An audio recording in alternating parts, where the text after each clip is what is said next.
Namaste. Myself Triveni Khurana, Assistant Professor, Faculty Physiotherapy and Diagnostics, JBN, Rajasthan.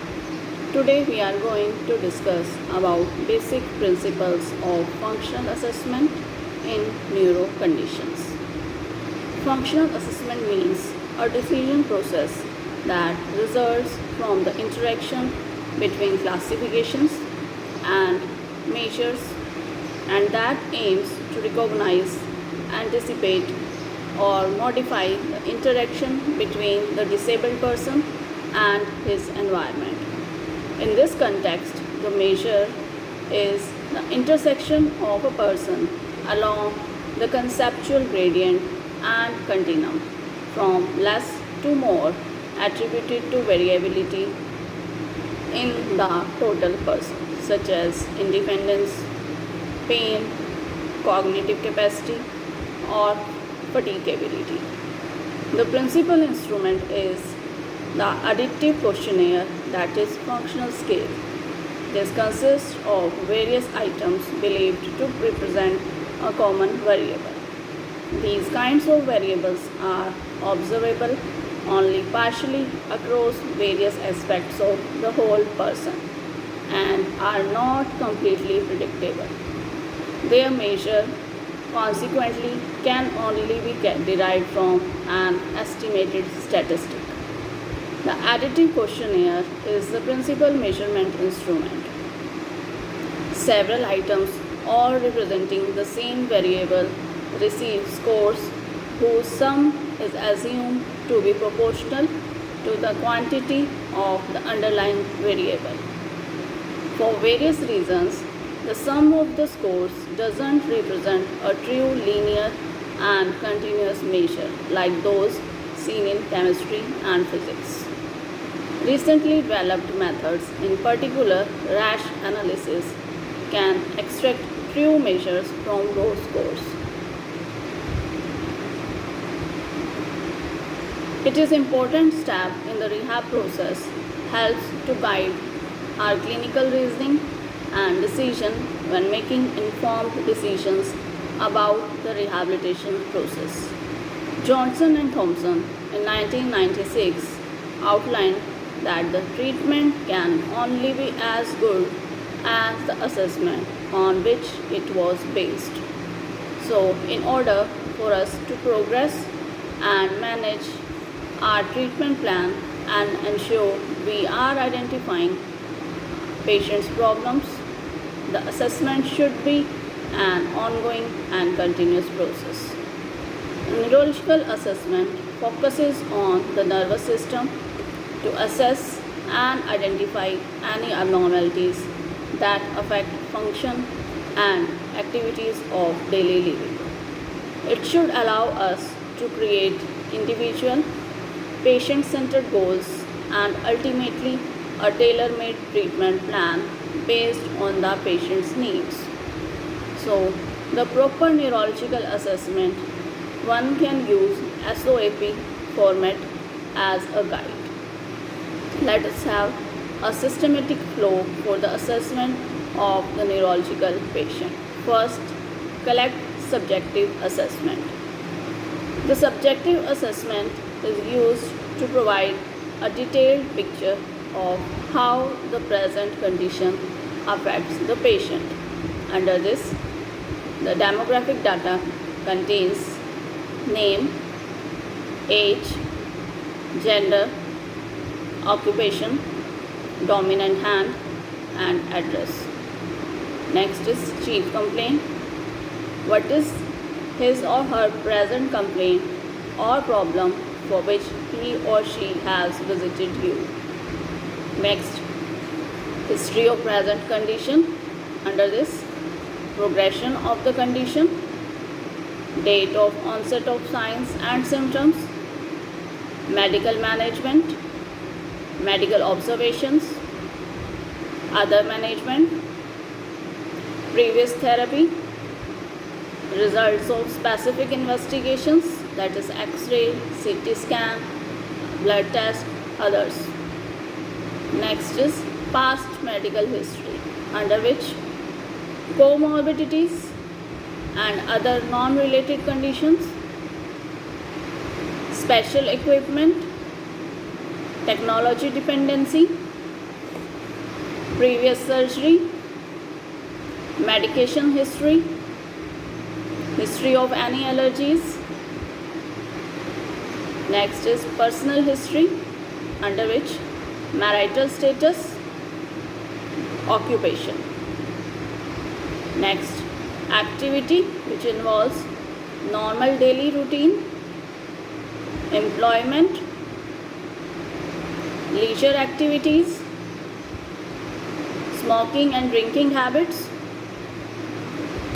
Next is mobility, which may be general, indoor, outdoor, steps and stairs, falls.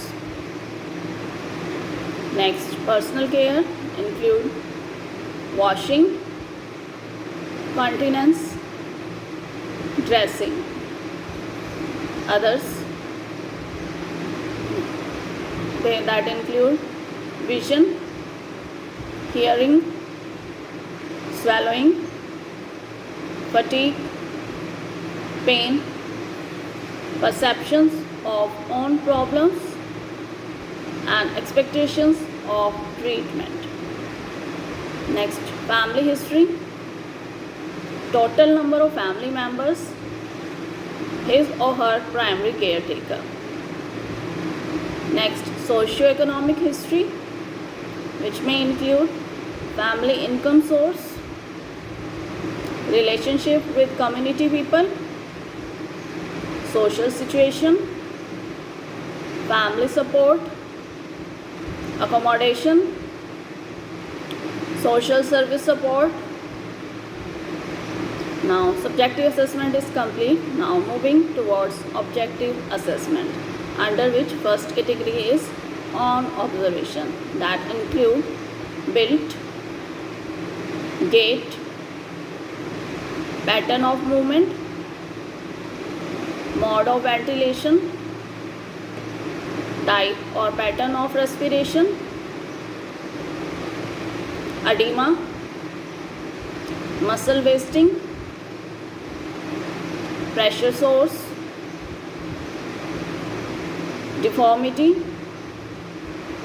wounds, external appliances, involuntary movement, that is may include tremor, clonus, chorea, and associated reactions.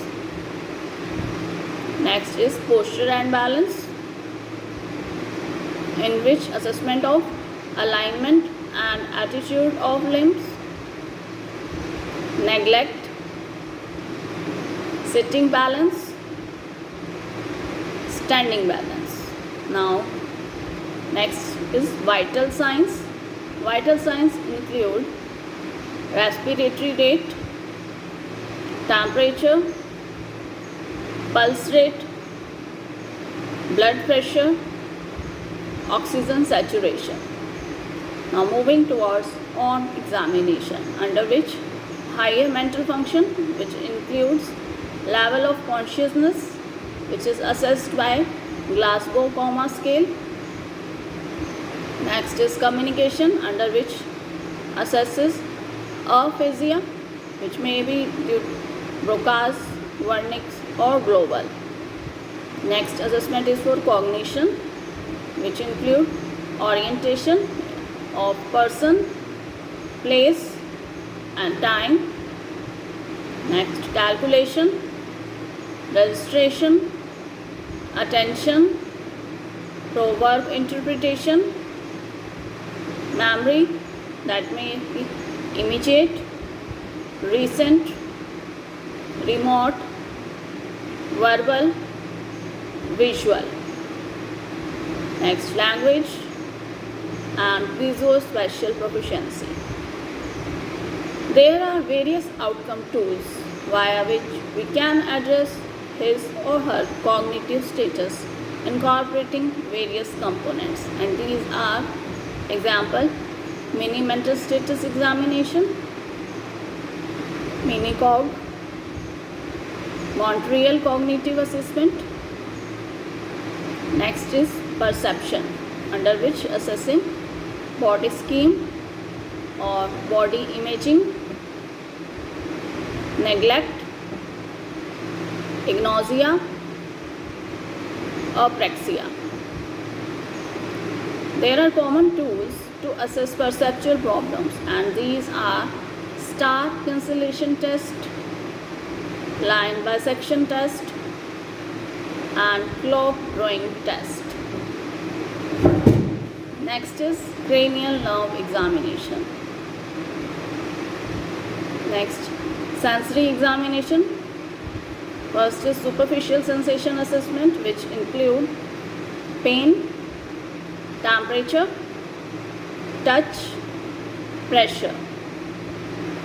Next is deep sensation, includes movement sense, position sense, vibration sense. Next, cortical sensation, that include tactile localization, 2-point discrimination, stereognosis, barognosis, graphesthesia, texture recognition, double simulation stimulation. Now moving towards motor examination, under which first assesses tone about decreased or flaccid, increased, which are spasticity of clasp knife, rigidity, which may be of cog wheel or lead pipe. Now there are some outcome tools such as modified Ashworth scale and Tardio scale to assess tone. Next is range of motion. Next, strength by assessing manual muscle testing or myotomes can be used to assess strength. Next, endurance of both muscular and cardiovascular. Next, reflexes, under which deep tendon reflexes, example biceps for C5, C6, triceps for C7, C8, knee for L3, L4, ankle for S1, S2, and plantar response for Babinski signs. Next is muscle length testing or tightness by limb length measurement and limb girth measurement. Next is balance, which is assessed for both static balance and dynamic balance with the help of outcome tools, example Berg balance scale, timed up and go test, and BEST. Next is coordination, that includes equilibrium, non-equilibrium, and Romberg's test.